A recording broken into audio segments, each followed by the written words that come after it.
Giro de Itália 2021, 11ª etapa, mais uma etapa histórica. Pegue o seu abastecimento, seja lá qual for. Eu esperei uma etapa histórica como retribuição ao presente dessa jersey. Eu recebi essa jersey há alguns dias, mas eu esperei um momento especial para mostrar a jersey, que é essa jersey, loquiçada, ó, do pessoal de Brusque. E olha que bacana. MTB Road. Eu não sei porque o pessoal, algumas pessoas ficam querendo criar intriguinha entre mountain bike e road. O que quer dizer loquiçada? O Bruno. Bruno, obrigado. Obrigado pela galera. Visitem o Instagram País do Ciclismo. Eu tive a honra de ser convidado. Eu tô lá no grupo do WhatsApp. Qualquer pessoa que tá no grupo, nesse grupo do WhatsApp, com exceção do Samuca, os caras entendem muito de ciclismo, não é um pouco, entendem muito. Os caras sabem informação que nem a KGB sabe. Loquiçada é o termo que eles usam quando eles saem num pelotão, entre os amigos ali, e é quebradeira. Quem pode mais chora menos. Não tem revezamento, não tem... É literalmente sai pra quebrar tudo. Então é quando eles saem pro loquiçada. O mais bacana de tudo... Pá! Responsa, hein? Galera, obrigado demais. Não esqueçam de visitar o Instagram País do Ciclismo. E é isso. Bruno, obrigado. Top a jersey. Vamos lá para o que está acontecendo no Giro de Itália após o dia de descanso. Eu preciso só retornar ao... É o resumo print do Samuca. Alguém reclamaram comigo que eu deveria começar os vídeos mais organizado, para não ficar passando os prints. Eu concordo. É que o pessoal da produção, eu tive que cortar os custos, tive que mandar o pessoal embora. Então eu tô na produção sozinho. Eu tento fazer o possível, mas eu sei que eu preciso melhorar. 11ª etapa. A primeira etapa após o primeiro dia off. O primeiro dia off ter acontecido após 10 etapas já é algo bem complicado. Eles falam a primeira semana. Eu nunca vi uma semana com 10 dias. É o primeiro dia off após 10 etapas.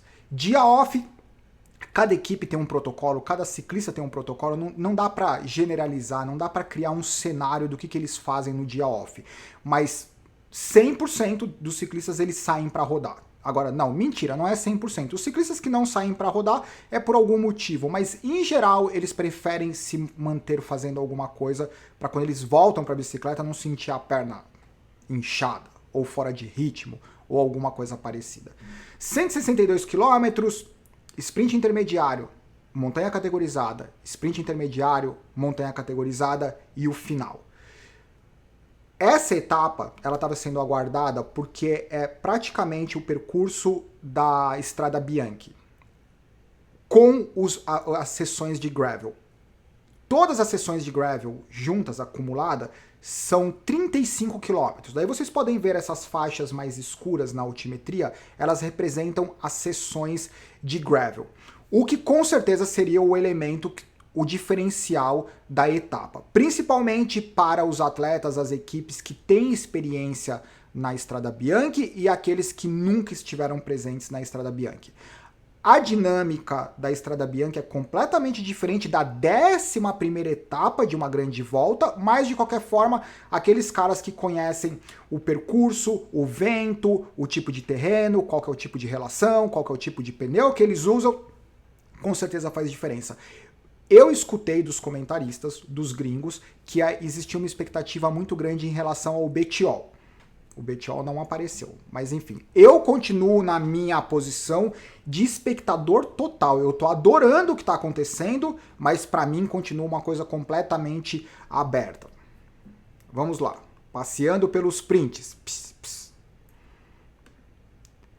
Essa foi a largada simbólica que acontece dentro da cidade, daí eles começam o deslocamento, vão passeando pela cidade, isso é muito bom para a cidade, para o dinheiro, para o hotel, para o restaurante, para o turismo e etc. Ainda mais agora que as coisas começam a voltar ao normal, ou alguma coisa do tipo. Esse foi o deslocamento, o Egan Bernal de rosa, na rabeira do carro, e essa foi a largada oficial após o deslocamento. Alguma equipe tem que assumir a responsabilidade de controlar a fuga, na verdade de controlar como será formada a fuga, ou na verdade quem são os atletas que estão na fuga. Caso algum atleta que ameaça a classificação geral saia na fuga, a equipe da camisa rosa, ela não é obrigada, ela não tem que fazer isso. Mas, em geral, ela tem o interesse de neutralizar a fuga para trazer aquele cara da classificação geral de novo para o pelotão, e daí se começa uma nova luta para formar a fuga. Nesse momento já havia uma fuga com 11 ciclistas, uma diferença de 34 segundos. A partir do momento que saíram esses ciclistas, a Ineos, vocês estão percebendo ali como que eles estão alinhados? Eles não têm o Sivakov, que saiu. Então eles são 7 ciclistas. Se vocês contarem, tem 1, 2, 3, 4, 5, 6 ciclistas, 7 ciclistas. Nessa foto, só o Egan Bernal e mais uns ciclistas não está na linha de frente. Para quê? Para uma equipe não pode deliberadamente ir para a frente do pelotão e segurar o pelotão. Isso seria uma penalidade. Mas eles podem controlar a velocidade do pelotão como eles estão fazendo nesse momento. E isso eles dificultam com que alguém faça alguma movimentação, porque afinal de contas os caras estão bloqueando a estrada. Olha essa imagem. Nessa imagem, com exceção do Egan Bernal, todos os atletas da Ineos estão na frente. Isso não acontece por acaso, isso é programado, orientado. Eles sabem por que eles estão fazendo isso e as outras equipes também sabem por que eles estão fazendo isso. Qual que é a vantagem? Eles controlam qualquer pessoa que vai passar da linha deles para frente. Qual que é a desvantagem? Todos os ciclistas estão com a cara no vento, se desgastando de forma igual. Ninguém está se beneficiando ali por nenhum vácuo.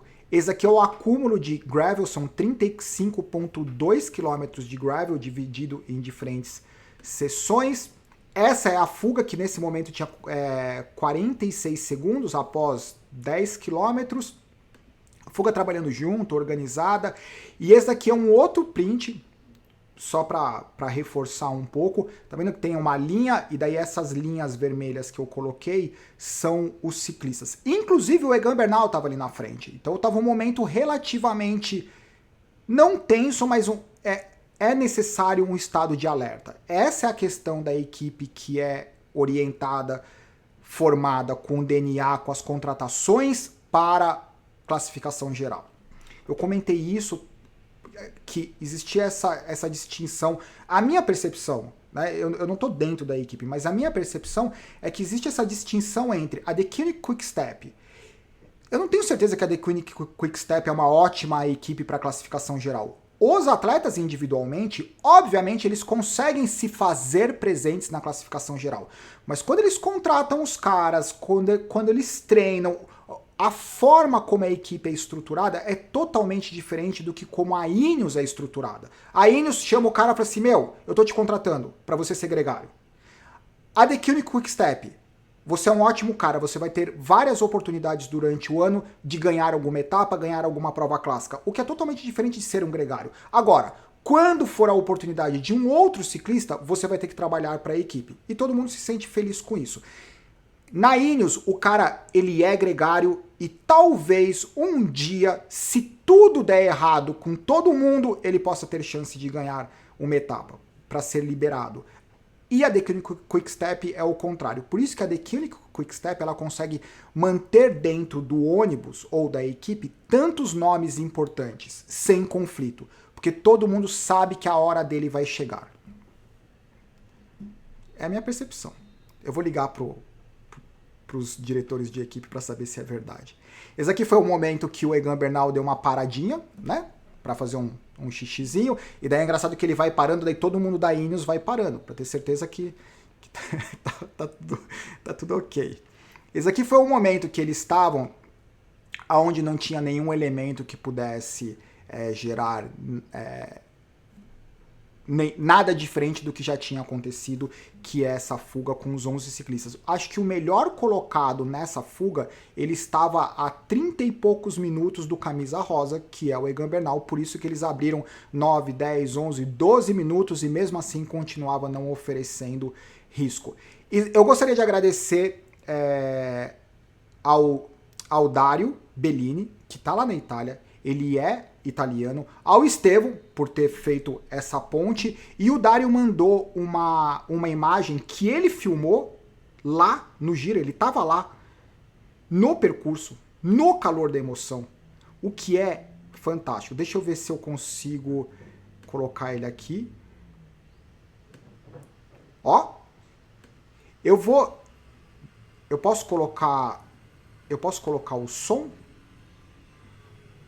Eu vou colocar o som para a gente ter uma perspectiva do que os caras, o que acontece ali. Deixa eu passam as motos aqui.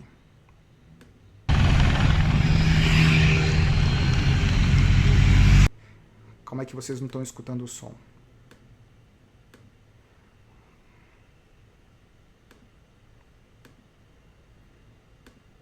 Será que agora vocês estão?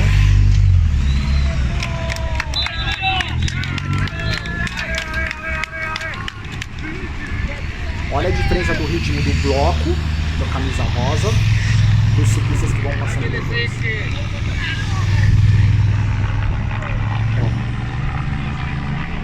Olha a diferença do ritmo. O cara perde o contato, perde a motivação, a cabeça baixa e... Na verdade, aqui os caras estão esperando porque tem vários blocos atrás. Então o cara, ou ele continua fazendo força para tentar pegar o grupo da camisa rosa, que talvez não adiante, ou ele tá esperando alguém, ou ele tá esperando alguém da equipe para ajudar, ou ele tá esperando outro grupo para se encontrar em outro ritmo.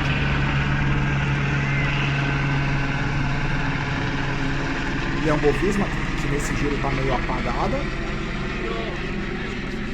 Astana, Jumbo-Visma, Movistar. Eu acho que é isso. É um vídeo curtinho, mas eu acho que mostra um pouco... Eu acho que mostra um pouco a vibe que acontece ali no calor da emoção. Dario, obrigado. Estevão, obrigado pela ponte, pela conexão com as quentinhas. Esse aqui, 98 km por final, é uma outra parada, né, um chamado da natureza.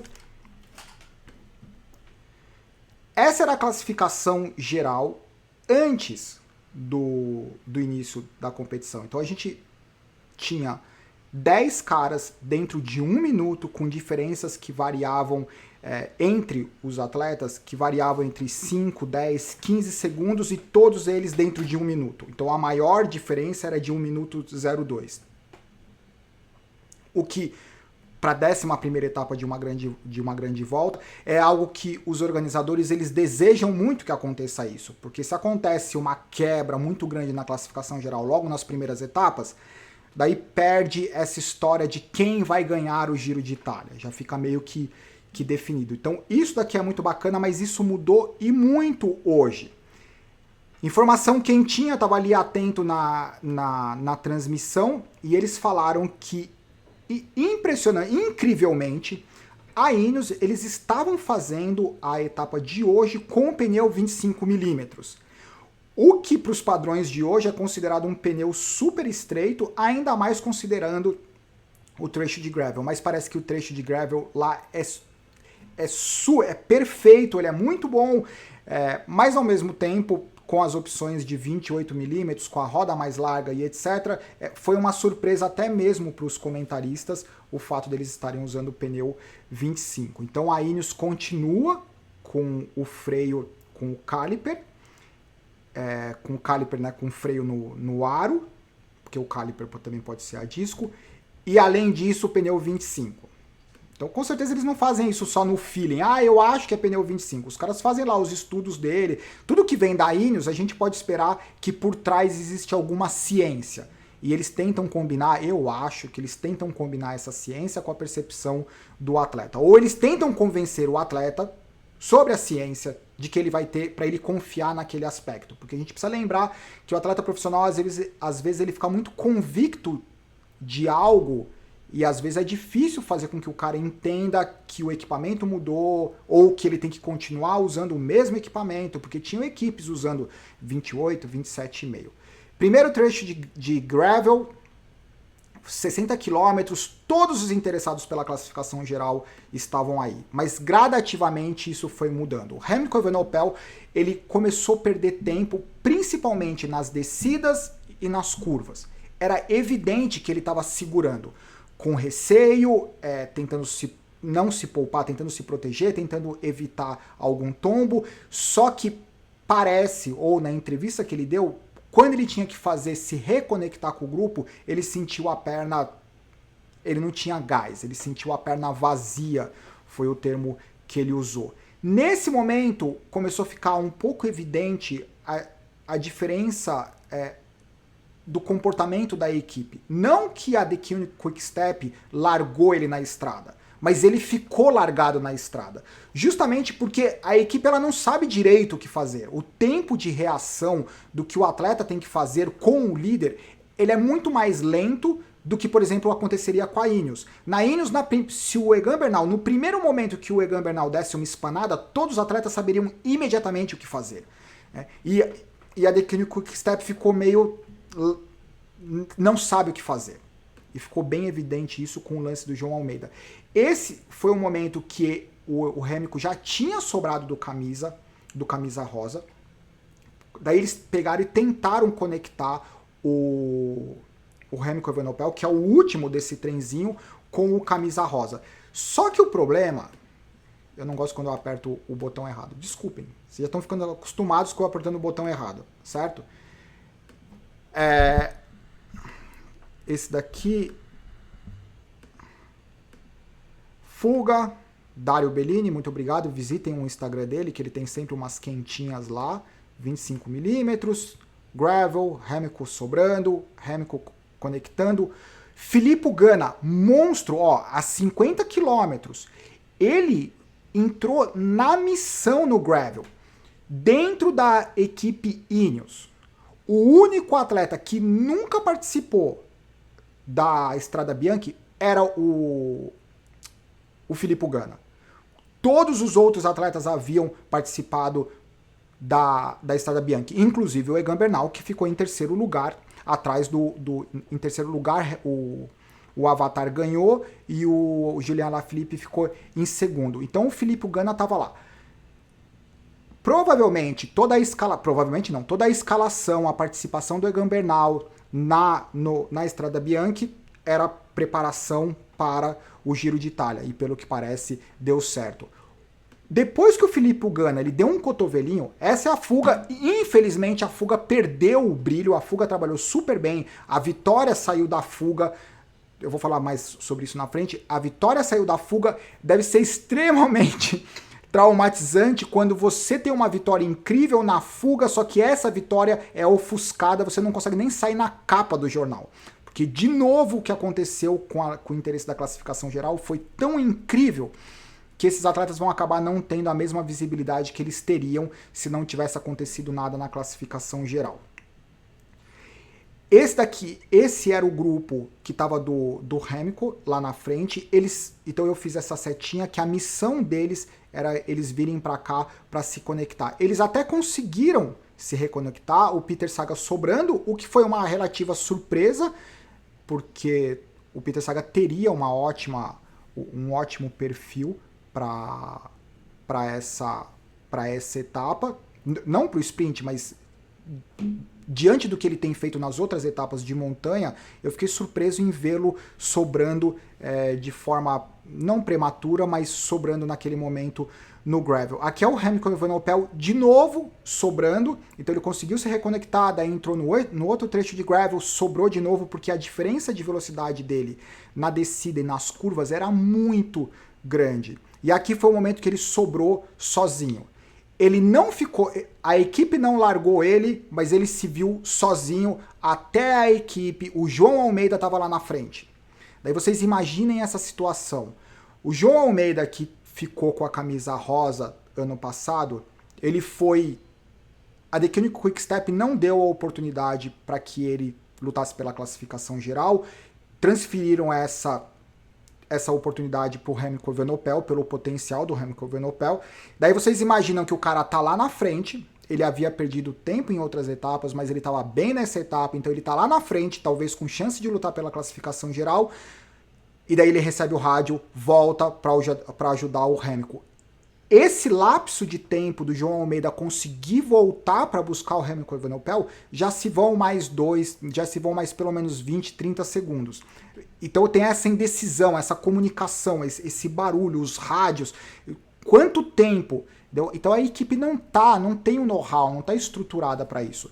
Nesse momento que o Hamilton sobrava, o Egan Bernal, sozinho, mas sem medo, foi pra frente, mas socou a bota de camisa rosa.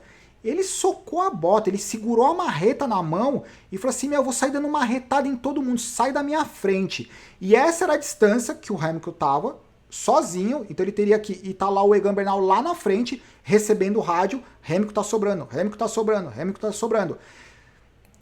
A única coisa que eu fico pensando existem outros caras da classificação geral. E nesse momento parece que a missão da Ineos. Precisamos abrir pelo menos 2 minutos, porque o Hamilton tem um contrarrelógio muito forte. Mas existem outros caras da classificação geral. Como espectador eu tô achando o máximo. O Egan Bernal, após a vitória que ele teve na 10ª etapa, após a emoção, após ele ter falado, mesmo que eu perca a camisa rosa, valeu a pena, máximo. Ele tá lá curtindo, ele tá, treinou, teve entrevista do Braceford, da Ineos, ele treinou que nem um louco, ele queria provar alguma coisa, quer dizer, ele quer provar, porque a forma como ele ganhou o Tour de France foi uma forma que pro meio da bike era algo meio duvidoso, não que alguém tenha dúvida do potencial dele, do potencial não que alguém tenha dúvida do ciclista que ele é, mas a forma como o título aconteceu, ele teve poucas oportunidades de mostrar que aquilo era reflexo da preparação dele, porque afinal de contas ele estava lá como gregário, aconteceu uma movimentação aonde não justificava o Geraint Thomas contra-atacar, então o Egan Bernal saiu, ninguém contra-atacou, e o Geraint Thomas tinha que ficar com os caras da classificação geral, enquanto o Egan Bernal fazia uma movimentação. E ele pegou essa oportunidade e transformou essa oportunidade no título. Mais do que merecido, mas talvez houvesse dúvidas. E daí no ano seguinte teve aquele problema da dor nas costas, então imagina a pressão que ele se colocou, super jovem, em fazer o que ele está fazendo. Mas você fala em Samuca. Teve um cara que falou assim, você fala demais, você fala muita merda. E sabia que ele tem razão? Quando o cara começa a falar demais, a chance de eu falar merda é muito grande. Desculpa, já foi. Esse foi o momento que o João Almeida voltou para segurar o Hamilton. Eu gosto de pensar o seguinte, quando os caras voltam pro ônibus, o Hamilton já agradeceu, o João Almeida agradeceu a equipe, eu fico pensando qual que é o clima, qual que é a relação entre eles. Eu não estou sugerindo que é algo ruim, pelo contrário, eu tenho certeza que é algo saudável. Mas após uma etapa de hoje, sabe como você queria ser uma mosca para escutar?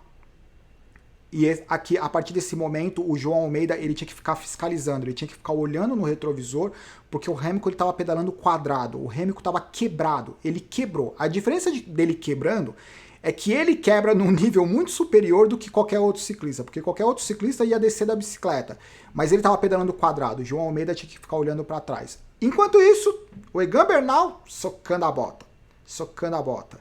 E esse foi o momento que o João Almeida ele nem percebeu, que o João Almeida não acelerou, mas ele não percebeu. Nesse momento foi o momento que o Hamilton literalmente quebrou. Dentro dos 10 quilômetros finais, todo mundo começou a explodir o motor, com exceção de alguns caras. Essa foi a primeira movimentação dentro do grupo da classificação geral que se destacou do camisa rosa, que foi o Emanuel Buchmann. O Emanuel Buchmann é outro, que tem chance de lutar pela classificação geral, e a Bora fica se desgastando em detrimento para favorecer o Peter Sagan. O que vale a pena porque o Peter Sagan tem vitória, mas a Bora é outra equipe que não está estruturada, ela não faz contratações para lutar pela classificação geral. O que deve deixar esse cara bem frustrado, porque afinal de contas ele mostrou que ele tem chance de lutar pela classificação geral. Faltando 5 quilômetros, Emanuel Buchmann sai, aí o Egan Bernal faz um outro ataque e fica de olho no Vlasov. O Vlasov acompanhou o Egan Bernal, mas o Egan Bernal deu uma paulada, falou assim, Vlasov, desculpa, o Samuca fica falando pra ficar de olho em você, mas desculpa, eu tô um monstro, Egan Bernal tá um monstro. Egan Bernal foi embora. Vai fazer o quê? O Egan Bernal não só foi embora, como chegou no Buchmann. Eu imaginei que eles iam terminar de mãozinha dada. O quê? O Egan Bernal com a marreta na mão, ele chegou, mas nem pensou, já deu uma marretada na lombar do Emanuel Buchmann. Na hora que o Egan Bernal deu uma marretada na cabeça do Buchmann, ele abaixou a cabeça e falou assim, ok, a sua marretada ganhou. Egan Bernal, pelo amor de Deus, cara, que é isso? Eu preciso agora fazer o seguinte, se vocês me dão um minuto, eu preciso trazer a classificação, porque não entrou nos meus prints aqui, o que é uma pena. Eu preciso mostrar a vitória do dia, a classificação dos 10 primeiros, dos 10 primeiros que estavam, dos 11 que estavam na fuga inicialmente, chegaram 10 ciclistas, ou seja, apenas um ciclista, só um segundo, apenas um ciclista dos 11 originalmente, ele não chegou junto com, ele chegou atrás do Egan Bernal. Aqui, vamos ver se dá certo. Vamos ver se eu consigo fazer aqui. Eu tenho crédito com vocês, vocês me desculpam pelo improviso. Olha aqui. Classificação da etapa, certo? Essa é a classificação da etapa. O Mauro Schmid, da Quebec. Lembrando que a Quebec, ela conseguiu o patrocínio nos 45 do segundo tempo. A equipe iria literalmente acabar. Tanto é que eu acho que 95% dos atletas da Quebec são novos atletas, são novas contratações. Então eles conseguiram, eles perderam todos os ciclistas, eles abriram mão de todos os ciclistas porque eles não tinham patrocínio, conseguiram patrocínio de última hora, saíram contratando os ciclistas que estavam sem contrato, e essa vitória para os caras, com certeza para eles, foi muito mais do que uma grande conquista. Daí chegaram os 10 caras, na sequência que estavam na fuga. E aqui o 11º é o Egan Bernal, certo?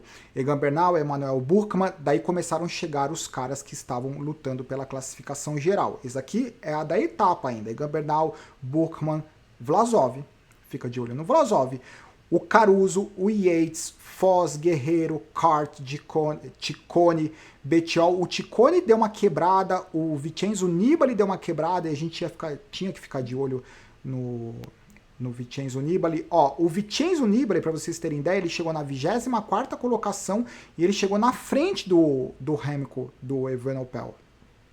Então, essa foi o resultado da classificação de hoje. Isso fez com que a classificação geral acontecesse isso. Egan Bernal, ele tem uma diferença agora de 45 segundos do Vlasov. Fica de olho no Vlasov. Daí tem o Caruso, Cart, Yates, Buchmann, Evenepoel, Ciccone, Foz, Martinez. O que eu acho? Nós tínhamos os 10 primeiros dentro de 1 minuto. Agora nós temos nada. Os 3 primeiros, os 2 primeiros dentro de 45 segundos. Mesmo assim, se nós formos do primeiro do primeiro ao 9º, são 9 ciclistas dentro de 2 minutos e 49. O que, para como tem acontecido as grandes voltas, é muito tempo. Mas o Giro de Itália, por conta da agressividade, das inclinações da montanha, da dinâmica do que acontece, 2,49 não é algo que não possa mudar.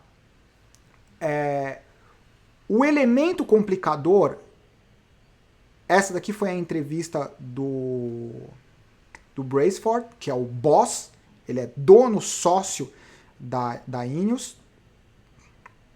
O problema é a etapa de amanhã, que são mais de 200 quilômetros e não é uma etapa fácil. Então eu continuo apreciando o que está acontecendo, a agressividade, a competição. O Egan Bernal, ele tá muito forte. Tipo, especialmente aquele ataque que ele fez na 10ª etapa, aonde ele meteu no volantão e deu umas 4, 5 pedaladas derrapando, sentou e depois sprintou de novo por 500 metros, eu nunca vi nada igual. Para mim, aquela foi a aceleração mais bonita que eu já vi no ciclismo. Tem uma outra movimentação que o Vinokurov fez uma vez.